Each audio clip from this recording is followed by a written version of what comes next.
हम मीनू झा गोर लगै छी समस्त मिथिलावासी के। एकटा कृष्ण जी के सोहर लऽ कऽ उपस्थित छी। कोशिश करै छी अपने लोकनि के नीक लागय। धन्यवाद। जय मिथिला, जय मैथिली। उतरहि सावन चढ़ल भादव, चहु दिस कारी भेल रे। उतरहि सावन चढ़ल भादव, चहु दिस कारी भेल रे।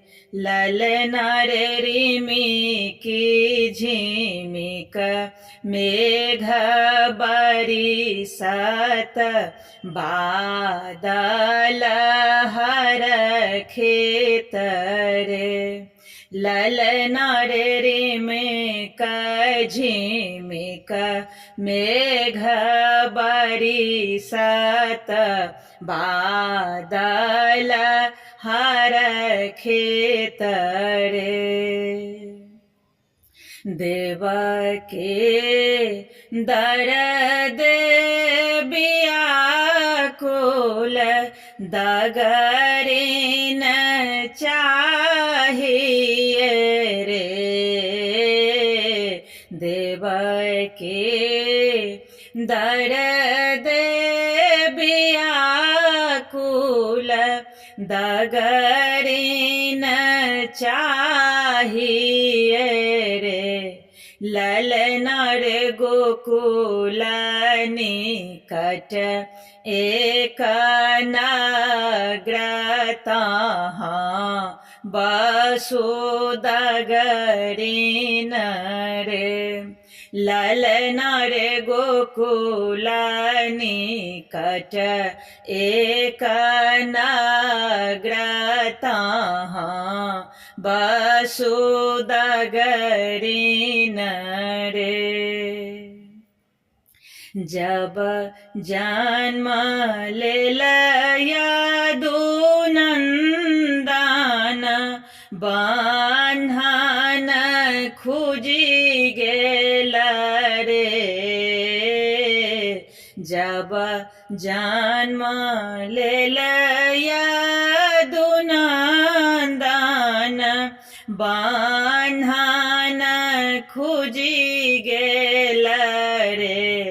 ललना रे खुजी गेल वज्र के बार, पहरू सब सुतल रे। ललना रे खुजी गेल वज्र के बार, पहरू सब सुतल रे। माथ मुकुट कर कंगन, डारहि घुंघरू बाजू रे। माथ मुकुट कर कंगन, डारहि घुंघरू बाजू रे। ललना रे सह देखी देवकी कानल, देहरी मूर्छाई खसूरे। ललना रे सह देखी देवकी कानल, देहरी मूर्छाई खसूरे।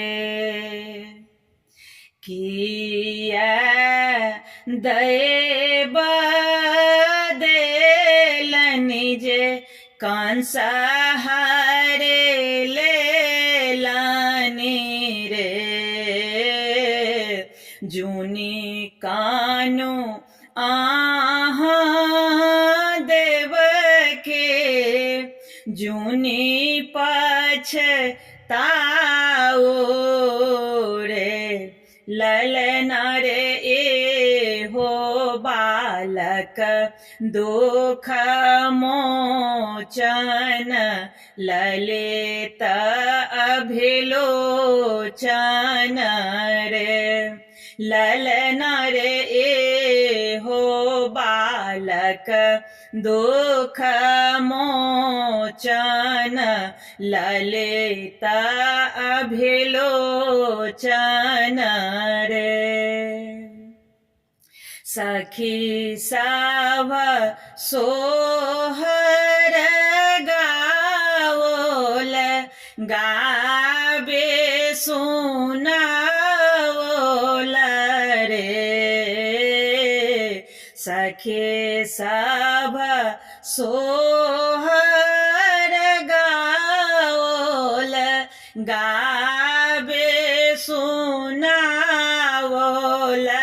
रे ललना रे देव के भेल वैकुंठ के पुत्र फल पाओल रे ललना रे देव के गेले वैकुंठ के पुत्र फल पाओल रे।